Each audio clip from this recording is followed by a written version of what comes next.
ürəklər çıxır, kəpənəklər, quşlar. Axırda bir dənə öyle bir yer silkelənir. Göydə yazılır. Anaların anası Laləndə. Sonra mən öz ekskluziv mahnımı oxuyuram. Mahnı yazmışam.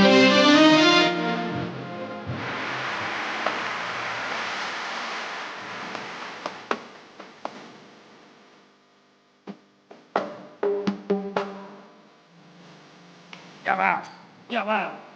Çağırıram gel yanıma, el adına kurban olam. Getir beni muradıma, muradına kurban olum.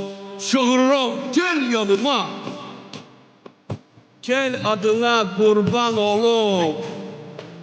Getir beni muradıma, soyadına kurban olum.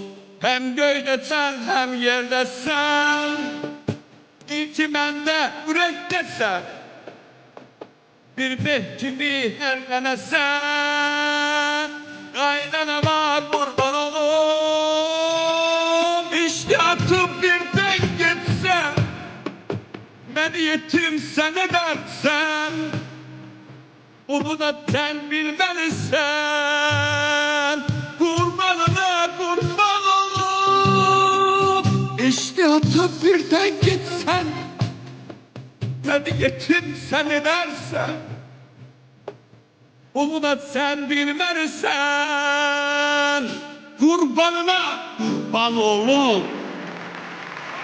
Demek her şey eğer